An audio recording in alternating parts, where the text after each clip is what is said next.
If he's a good dude, he's doing his homework and he's being observant of every member in his family. So it is on him to do what he needs to do. But that's where it's black and white, is when you tell a specific man, this is not right for your family.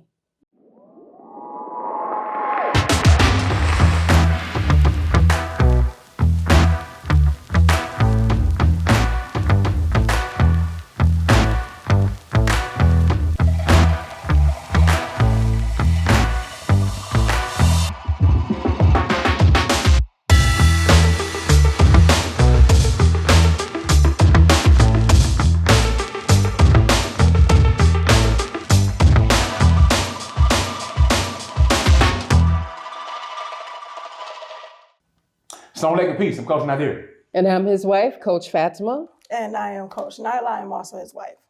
We are the founders of Outstanding Personal Relationships, as well as the authors of Let's Talk Polygamy Uncensored. With that being said, today's topic is kind of a hot topic. There are many different opinions about it, and that's about living under the same roof when it comes to polygyny, whether there's different TV shows that have it, or there's just different dynamics that prefer to live under the same house, big family, small family, whatever. We're going to discuss why we did what we did and really kind of talk about some best practices when it comes to the living arrangements, especially, of course, in polygyny. So we'll start.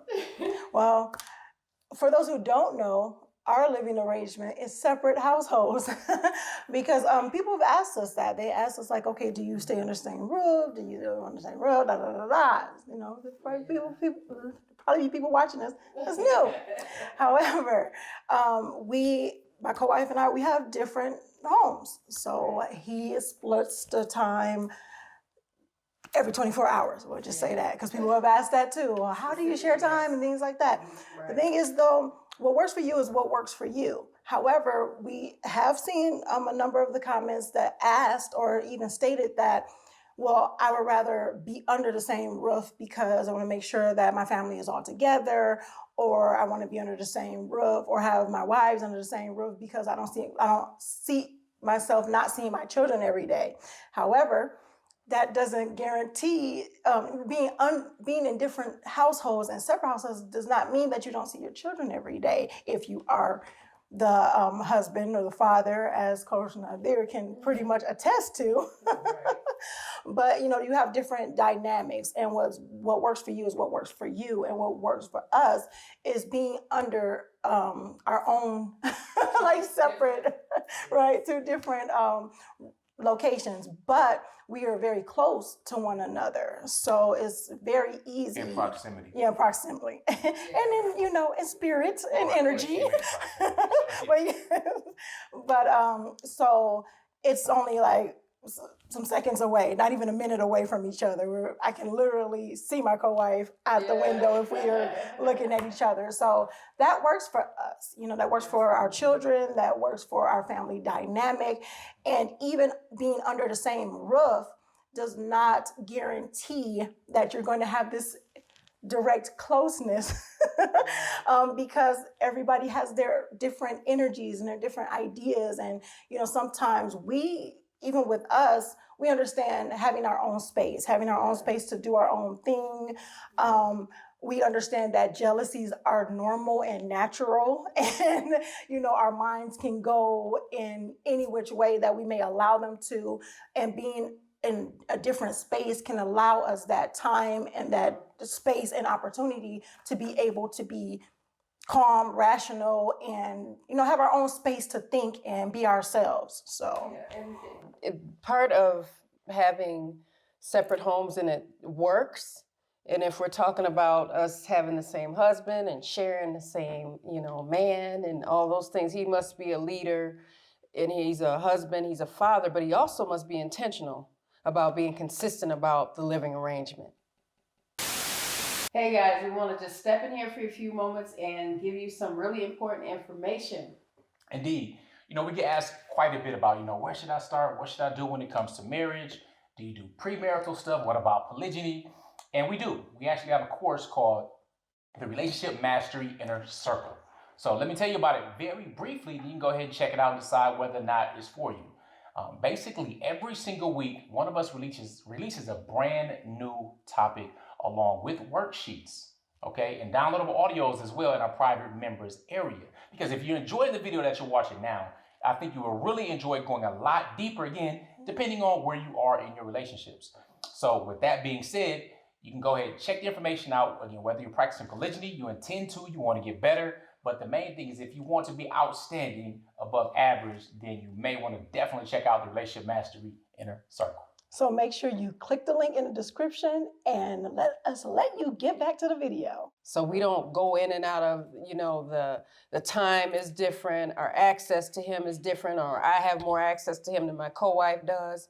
That's why it's doable, period, because he makes sure that it works for us all and we are very cooperative with it and we've agreed upon it. And we always have access to him. So it's not where we're so separate that our children don't get to see him because he wants to see us too. It's not just, we're just sitting here. We're not, he doesn't care about seeing us. And that needs to be said because some men find it difficult to be consistent with the living arrangement. Or I've also even heard things about, like my co-wife was saying, complete horror stories about PDA. I like public displays of poly, but those things have their limitations. So we're very self-conscious and self-aware of what we're doing, what we're not doing, where things can be improved upon. So if it doesn't work, so if he wants to do 48 hours and we all agree upon it, we find out it doesn't really serve any of us, not just one wife, but she wants it this way, so this is how it's gonna be. We have a discussion about and agree upon the living arrangements because people like to make these blanket statements that it can't work living separately because, of course, different access. But if the husband is really intentional and it's important to him, he's going to make sure he follows through with the specific living arrangement. Now, if you have to update some things or change some things, absolutely by all means. But to tell someone else, you don't have connection because you all don't live together. I have grown daughters and they're in my kitchen and I'm like, where's the whoop-de-woo at? You can imagine if it's 2 wives in the kitchen, 5 daughters, all these boys, it's just not practical for our specific family anyway, unless we're talking about, NBA player type roof where it's 54,000 square feet, or something close to it. Like, Shaquille was like, my house is 54,000 square feet. Well, I can live with anybody if I got 54,000 square feet in between us, right? Because that's the math. So, yes, I think intentional, being an intentional spouse, husband, and making sure everybody's covered is important as well as the husband in the middle.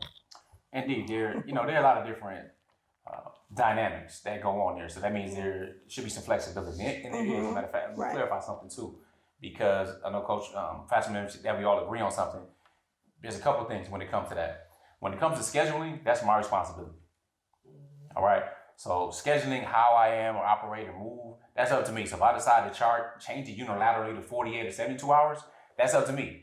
But I don't just usually do that because I want to get consultation, check stuff out, because you want to be wise. You know what I'm saying? But the ultimate decision lays with me as the leader of the family. It's not Coach Nyla doesn't think that should work, or Coach Fatimah doesn't think, so no, it's just not going to work. We don't have, no, you're like, we all agree. So, right, it's not, it's not based on that. It's not based on a democratic system is the point. That part is important. And understanding that flexibility works. I mean, when I went into polygyny, we already had 6 children. Yeah.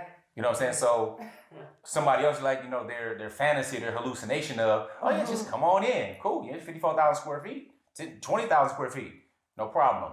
But even at that point, I believe I'm of the opinion that a woman should have her own area to be able to do her own thing when it comes to designing, making stuff feel a certain way, having her own kitchen, food, whatever, do her own thing.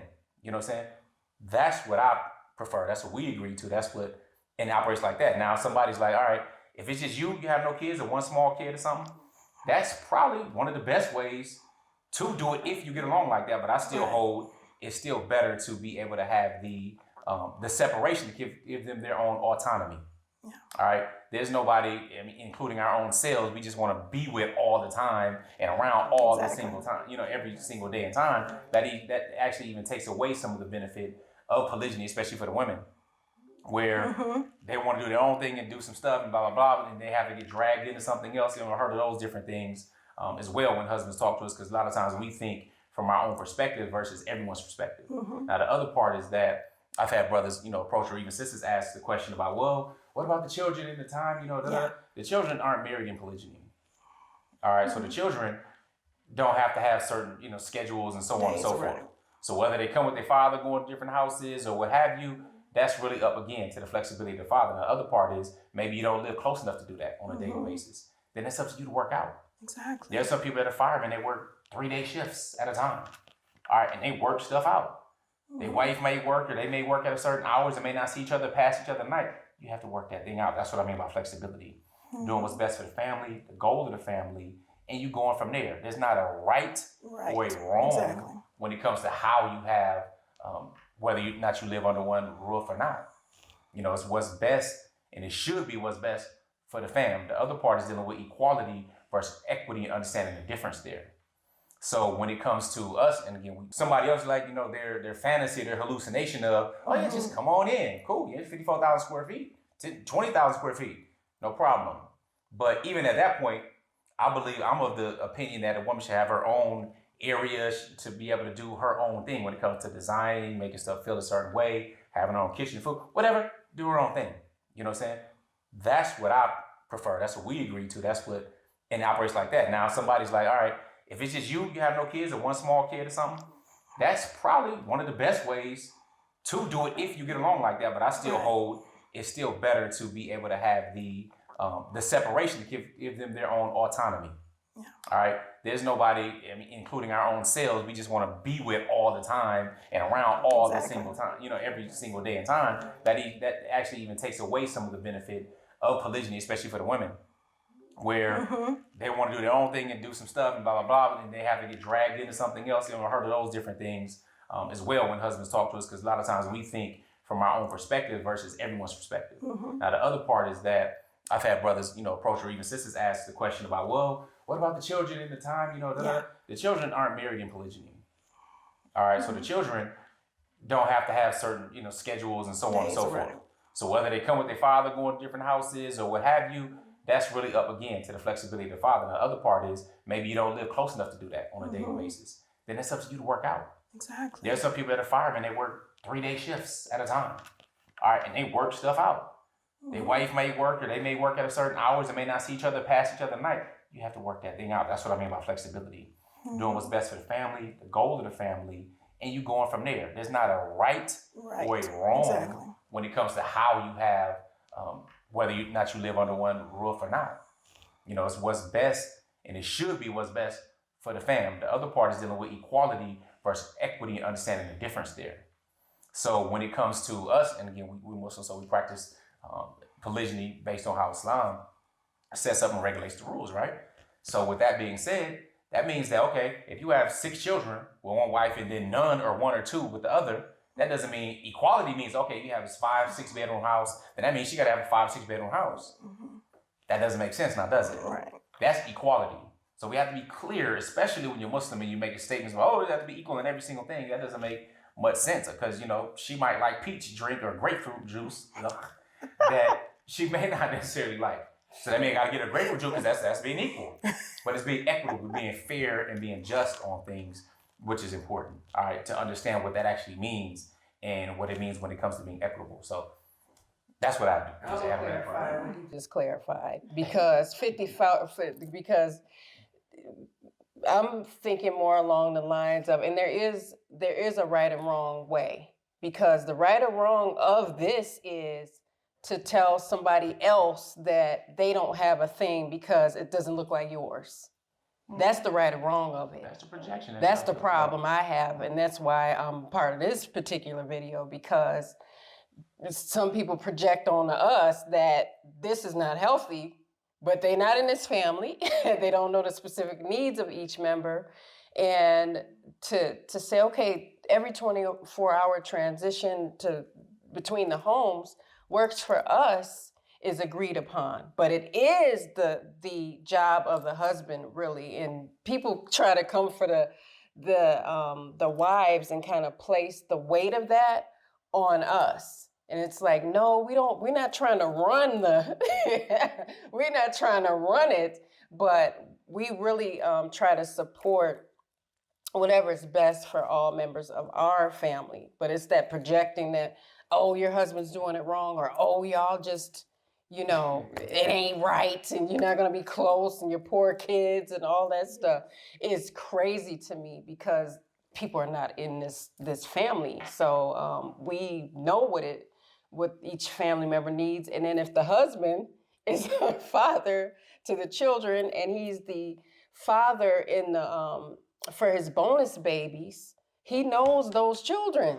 He should make it a point to know his children. So to tell a man how to kind of run his thing, to me, is so incredibly disrespectful, because if he's a good dude, he's doing his homework and he's being observant of every member in his family. So it is on him to do what he needs to do. But that's where it's black and white, is when you tell a specific man, this is not right for your family. How dare you? It's like, wait a minute, I know who I'm dealing with, so. Don't ride with us anyway. Literally, I honestly do not care what you think. Unless you come with some dalil or anything else, it doesn't matter. We know what works, and one of the reasons we formed OPR was to help other people and show them the best practices and give them all options.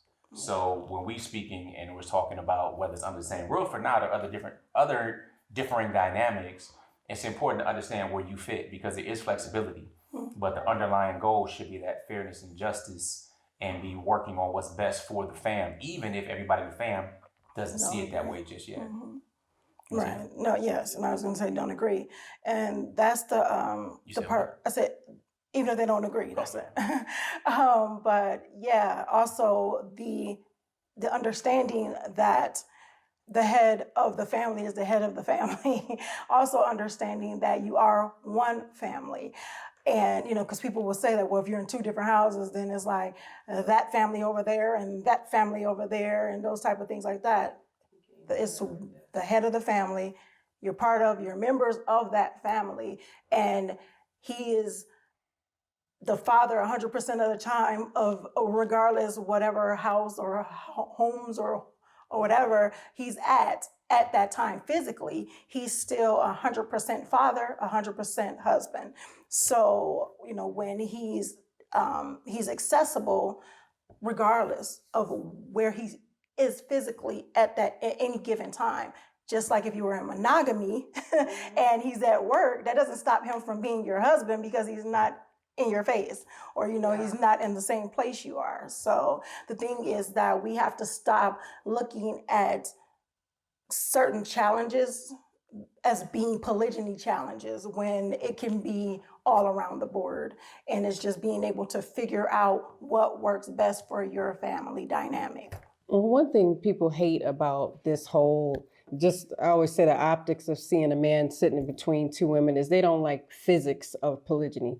They like physics. Now, he's supposed to be able to occupy two places at the same time, in polygyny, but no other time is that even possible until he marries more than one woman. Well, he's got to be at two places at the same time, then he can't. It's all these unrealistic boundaries put upon the husband. I'm like, you wouldn't put that boundary here if it wasn't for polygyny. So, y'all okay with matter can't occupy the same space at the same time, until you want him to split himself in half and just be mentally dragged between two women. And like the pressure that people put on men as soon as polygyny is brought up. I'm like, are you applying that same pressure without polygyny? Like what you got to think about what your intentions are on it when you're in it, when you're thinking about marrying again, if you're going to be a wife, a co-wife, and being a family. Is that what you want? Or are you trying to like destroy that, that your legacy? Because that's really what it is. 100%. And it doesn't matter if you're under one roof or under two, three, or four. We're gonna call it roofs. Roofs. New word, We never roofs. say roof. Yeah, under roofs. Roofs. All Right. right. So what should they leave as the word to let us know y'all made it all the way through the video? Definitely appreciate your support, sticking with us. In the comments, Unity. put the word UNITY. It's for unity. We don't hold the rights to those years. It's no community without unity. Okay. Anyway, so yeah, put unity in the comments. Let us know. Share your thoughts. All right. You have some different topic ideas, some stuff you want us to chime in on. Feel free to let us know. We know that more than half the people watch our videos are not subscribed. So make sure you hit the subscribe button down there. Press the bell so you're notified of what we do. And yeah, that's it. Otherwise, check the links in the description. And we're going to close with GLC. Make sure you are growing intentionally Loving fearlessly. And connecting on a higher level. every single day. Assalamu alaikum. Peace. Here are 3 ways outstanding personal relationships can help you. Make sure you guys are following us on our social medias at Outstanding Personal Relationships on YouTube and Facebook, and on IG at Outstanding Relationships, and also Clubhouse under our names. And make sure you go to outstandingpersonalrelationships.com and sign up for our email list. And there you will get updates on our new book, Let's Talk Polygyny Uncensored. Absolutely. And last but not least, when it comes to coaching or counseling, if you want to work with us one-on-one or in group settings, make sure you're on that website and reach out to us, because we do have very limited spots and we usually have a wait list. So with that being said, GLC. Make sure you are growing intentionally, Loving fearlessly. And connecting on a higher level every single day. Assalamu alaikum. Peace. Peace.